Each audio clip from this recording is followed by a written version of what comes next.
गरीब लड़के की दर्द भरी कहानी। एक गांव में एक साहूकार अपने परिवार के साथ रहता था। परिवार में उसकी पत्नी, एक बेटी और एक बेटा था।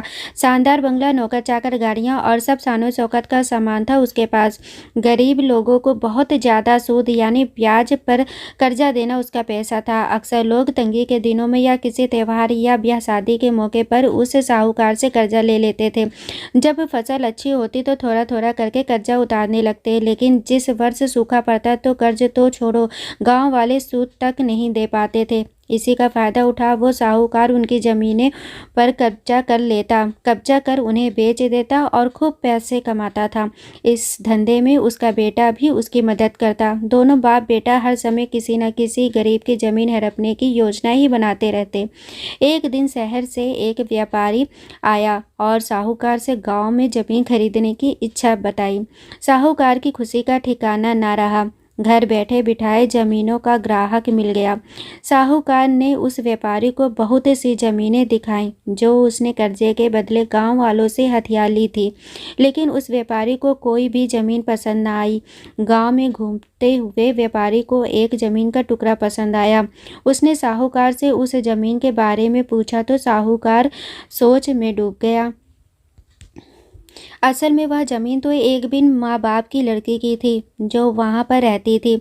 उस लड़के के माँ बाप ने साहूकार से 20,000 रुपये कर्ज लिया था, मगर उसे चुकाने से पहले ही उनकी मृत्यु हो गई। बेसहारा लड़की की हालत देख गांव की पंचायत ने साहूकार से उस जमीन पर कब्जा न करने को कहा। भला पंचायत की बात कैसे टाल सकता था साहूकार, मगर दिल में हमेशा ही उस जमीन पर कब्जा करने की बात सोचता रहता था।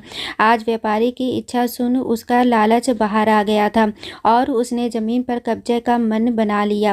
कर्जे के सारे कागज ले वह उस लड़के के घर पहुंचा और कर्जा वापस करने की बात कही। जब लड़की ने अपनी दुर्दशा बताते हुए और समय मांगा तो साहूकार ने कब्जा करने की धमकी दी। कब्जे की धमकी सुन वह लड़की पंचायत के मुखिया के पास गई और उसकी जमीन को बचाने की दुहाई लगाने लगी। सारे गांव में यह बात आग की तरह फैल गई कि साहूकार उस बेसहारा लड़के की जमीन पर कब्जा करने वाला है। यह बात उड़ते उड़ते साहूकार की बेटी के कान में पड़ी।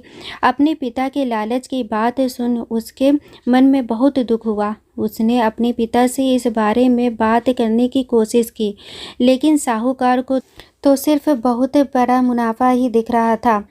उसे बेसहारा लड़की की दुर्दशा या अपनी बेटी की निवेदन का कोई असर न हुआ और उसने उस जमीन पर कब्जे का ऐलान कर दिया। साहूकार की बेटी ने भी जिद पकड़ ली कि उस लड़की की जमीन पर कब्जा नहीं होने देगी, पर अपनी एक न चलती देख उसके दिमाग में एक योजना सूझी। अगले दिन सुबह सुबह वह बेसहारा लड़की और उसके साथ 2 लोग साहूकार के घर पहुंचे और कर्ज के 5,000 की किस्त दे दी। साथ में यह भी कहा कि 3-4 महीनों में कर्ज के बाकी रुपए भी उन्हें मिल जाएंगे। रुपया देने के बाद रसीद ले सब चले गए।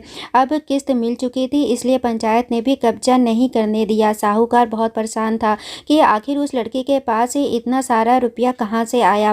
कल तक तो वह दाने दाने को तरसती थी और आज 5,000 रुपया दे गई। कुछ भी न समझ आने पर उसने गांव वालों से भी पूछताछ की, लेकिन कोई भी रुपयों के बारे में नहीं जानता था। कुछ दिनों बाद वह लड़की फिर 2 गांव वालों के साथ आई और कर्ज की बाकी रकम चुकाकर रसीद और कर्ज के सारे कागज ले लिए। साहूकार परेशान हो गया कि आखिर इस लड़की के पास इतना धन आया कहाँ से। इस तरह कुछ दिन और बीत गए। एक दिन साहूकार को खबर मिली कि उस बेसहारा लड़की ने अपनी जमीन बेच दी है। कुछ कर तो सकता नहीं था, लेकिन उत्सुकता बस जाकर देखा तो चौंक गया। जमीन पर एक बोर्ड लगा था। उस बोर्ड पर जमीन के मालिक का नाम देख साहूकार की मानो सांसें रुक गई हों।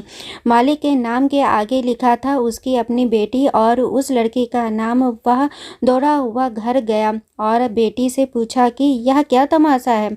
तब उसकी बेटी ने उसे बताया कि उस गरीब लड़की की मदद के लिए उसने अपने सारे गहने बेच डाले ताकि उसकी जमीन आपके कब्जे कब्जे से बच सके, लेकिन जमीन आपसे छुड़ाते ही उस बेसहारा लड़के ने उदारता दिखाते हुए आधी जमीन मेरे नाम कर दी। बेटी ने उसे समझाया कि आप तो उस लड़की का आखिरी सहारा भी छीन रहे थे, मगर उस लड़के का बड़प्पन तो देखिए, उसने जमीन छुड़ाते ही मेरे गहनों के बदले अपनी आधी जमीन मुझे दे दी। यह सब सुन साहूकार को बहुत शर्मिंदगी महसूस हुई और उसने भविष्य में कभी किसी की जमीन न हड़पने का वचन दे दिया। अब साहूकार बहुत बदल गया था, अब वह कभी भी किसी की ज़मीन हड़पता नहीं था। दोस्तों, इस कहानी से हमें सीख मिलती है कि कभी भी किसी गरीब की मजबूरी का फ़ायदा नहीं उठाना चाहिए।